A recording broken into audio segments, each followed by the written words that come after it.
যে আমি অবশ্যই আমার রাসূলদেরকে প্রেরণ করেছি। কাকে প্রেরণ করেছেন? রাসূলদেরকে প্রেরণ করেছেন বিল বায়িনাতি, স্পষ্ট বিধান নিয়ে। কি নিয়ে?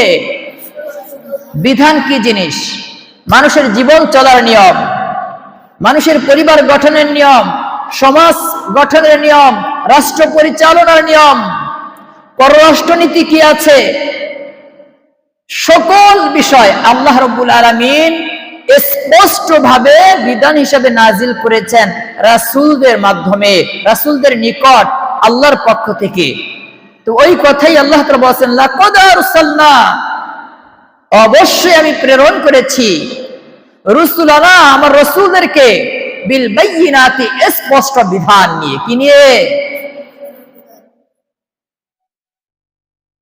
এরপরে বলেছেন ওয়া আনজালনা মাআহুমুল কিতাব ওয়াল মিজান, এবং তাদের সাথে দিয়েছি কিতাব। কি দিয়েছেন? কিতাব কোনটা? আল কোরআন। কিতাব কোনটা? আল কোরআন। তাদের সাথে দিয়েছি কিতাব ওয়াল মিজান, এবং ন্যায় অন্যায় পরিমাপের, ন্যায় অন্যায় বিচারের দণ্ড, মানদণ্ড। দাড়ি পাল্লা, দাড়ি পাল্লা দেখি মাপা হয় না? কোনটা ওজন কম, কোনটা বেশি, মাপা হয় কিনা? তাই কোনটা ন্যায় কোনটা অন্যায়, এইটা বিচার করার জন্য, এটা বের করার জন্য আল্লাহ রাব্বুল আলামিন মিজান দিয়েছেন। সুবহানাল্লাহ। এবং এই যে আল্লাহ তাআলা তার সুস্পষ্ট বিধান দিয়েছেন, কিতাব দিয়েছেন, কোরআন দিয়েছেন, এবং ন্যায় অন্যায় পার্থক্য করার জন্য যে মিজান বা দাড়ি পাল্লা দিয়েছেন, এই সব কিছু দিয়েছেন কেন? লিয়াকুনান নাসু বিল কিসত, যাতে মানুষ এই সব বিধানের মাধ্যমে, এই কিতাবের মাধ্যমে, এই ওহীর মাধ্যমে, হাদিসের মাধ্যমে, আল্লাহ যা নাজিল করেছেন তার মাধ্যমে যেন এই পৃথিবীর জমিনে ইসলামের বিধান প্রতিষ্ঠা করতে পারে, ইনসাফ প্রতিষ্ঠা করতে পারে। এই জন্যই এই সব কিছু নাজিল করেছেন। আল্লাহর জমিনে দ্বীন ইসলাম প্রতিষ্ঠা করার জন্য এই সব নাজিল করেছেন।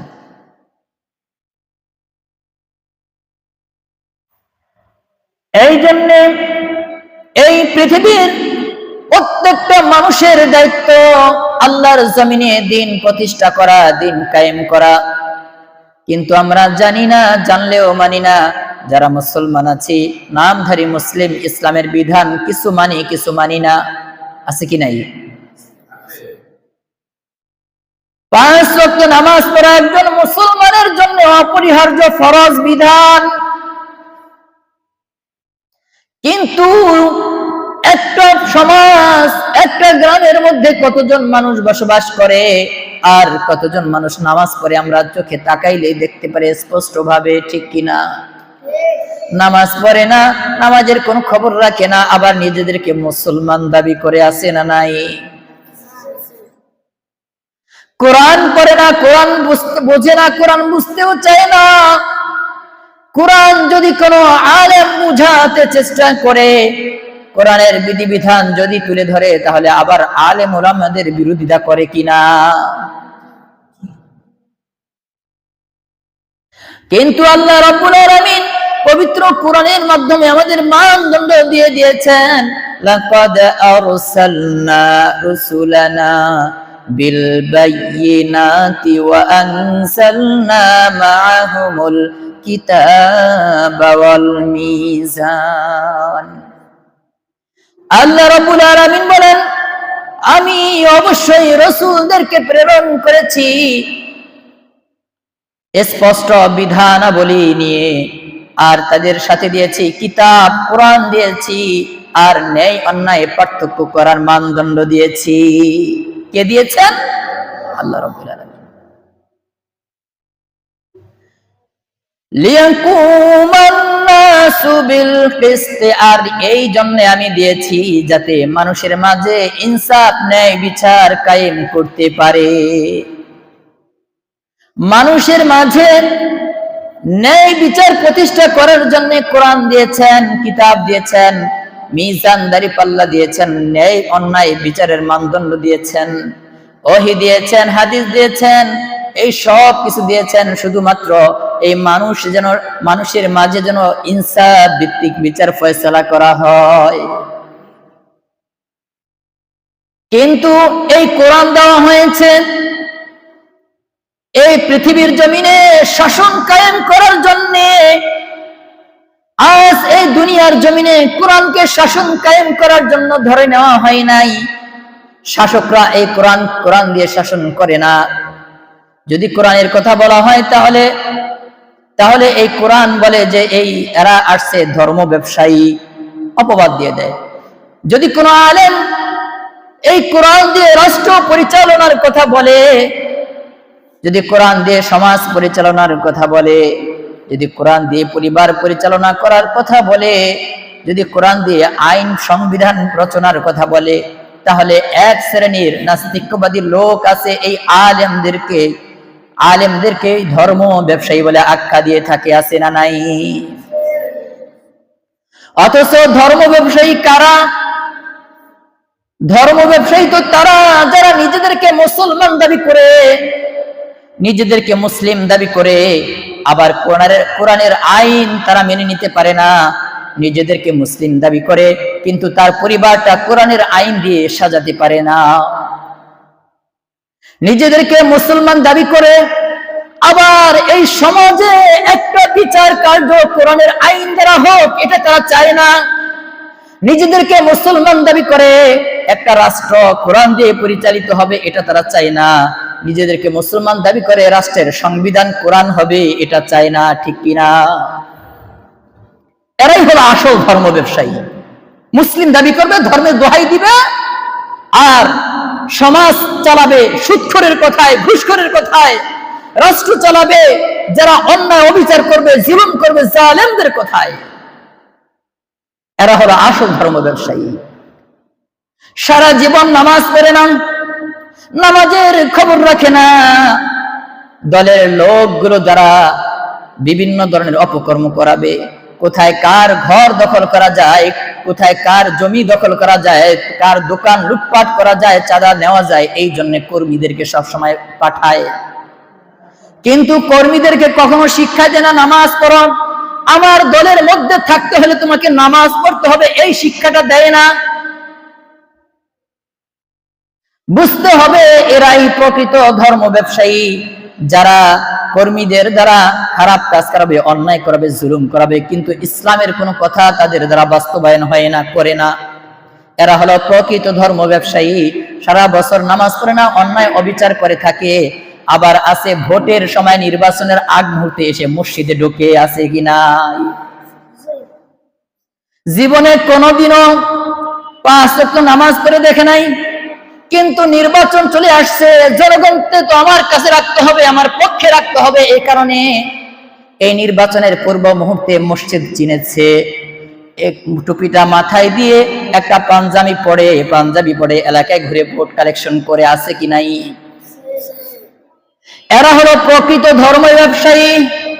কিন্তু এই লোকগুলো তাদের সুদ খাইতে পারবে না, ঘুষ খাইতে পারবে না, জুলুম করতে পারবে না, লুটতরাজ করতে পারবে না, তারা চাঁদাবাজি করতে পারবে না, কারো দোকান লুটপাট করতে পারবে না, কারো জমি দখল করতে পারবে না ইসলামী শাসন প্রতিষ্ঠা হলে। এই কারণে যারা ইসলামী শাসনের কথা বলে তাদেরকে উল্টা এরাই আবার ধর্ম ব্যবসায়ী বলে গালি দেয়, আছে কি নাই? এই জন্য আল্লাহ রাব্বুল আলামিন এই আয়াতের মাধ্যমে জানিয়ে দিয়েছেন কোরআন।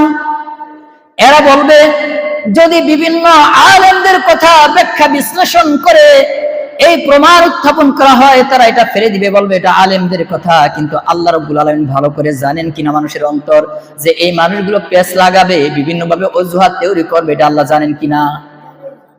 যেহেতু আল্লাহ তাআলা সব জানেন, এই জন্য আল্লাহ রাব্বুল আলামিন পবিত্র কোরআনের মাধ্যমে আমাদের স্পষ্ট করে দিয়েছেন, কোনো সন্দেহ নাই, ভেদাভেদ, কোনো লুকোচুরি নাই, স্পষ্ট করে কোরআনের মাধ্যমে জানিয়ে দিয়েছেন যে আনজালনা মাআহুমুল কিতাবা ওয়াল মিজানা লিয়াকুমান নাসু বিল কিসত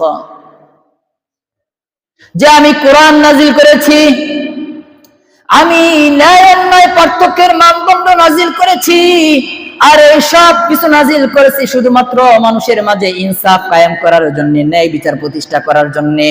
কিন্তু আমরা যদি ন্যায় বিচার প্রতিষ্ঠা না করি, ধর্মের দোহাই দেই, সারা জীবনও যদি ধর্মের দোহাই দেই, আমরা মুসলিম হতে পারবো না।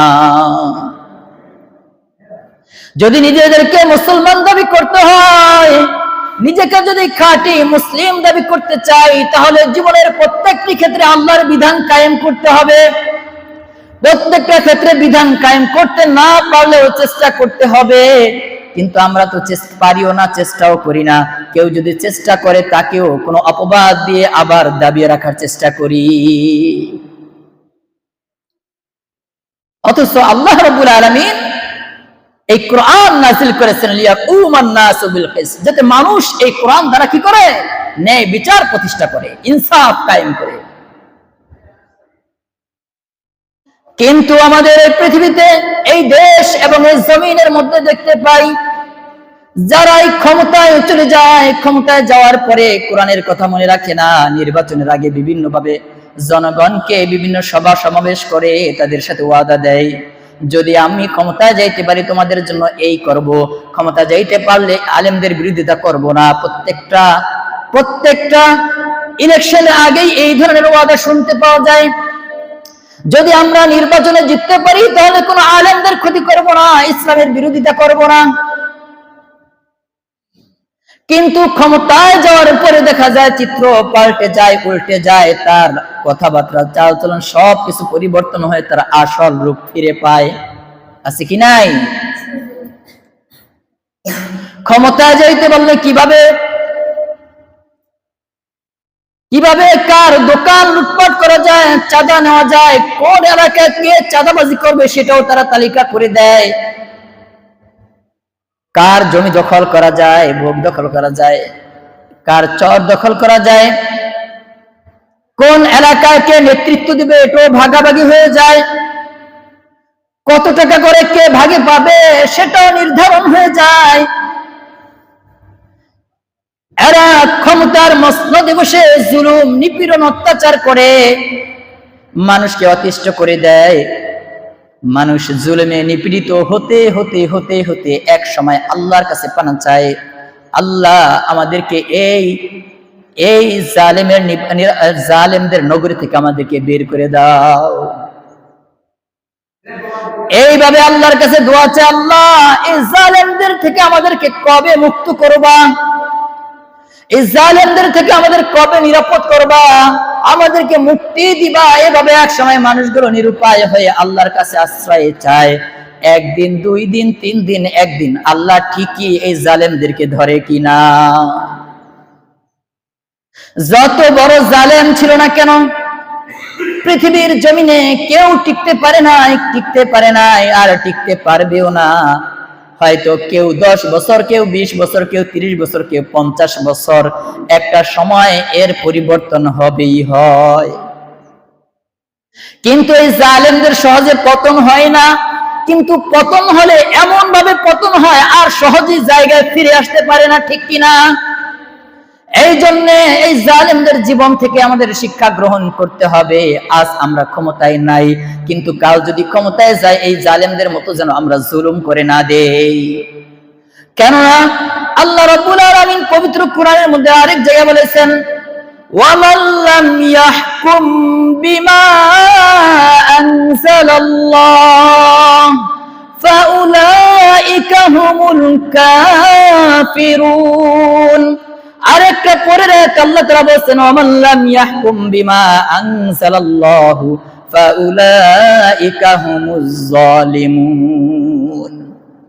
যারা আল্লাহর দেওয়া বিধান অনুযায়ী বিচার কার্য ফয়সালা করবে না, যারা আল্লাহর দেওয়া আইন অনুযায়ী দেশ চালাবে না, সমাজ চালাবে না, শাসন কার্য পরিচালনা করবে না, যারা আল্লাহর বিধান অনুযায়ী রাষ্ট্র পরিচালনা করে না, বিচার কার্যগুলো পরিচালনা করে না, ইনসাফ প্রতিষ্ঠা করে না, ওয়ামান লাম ইয়াহকুম, যারা আল্লাহর বিধান প্রণয়ন করে না, রচনা করে না, বিমা আনজালাল্লাহ, আল্লাহ যা নাজিল করেছেন তা দিয়ে।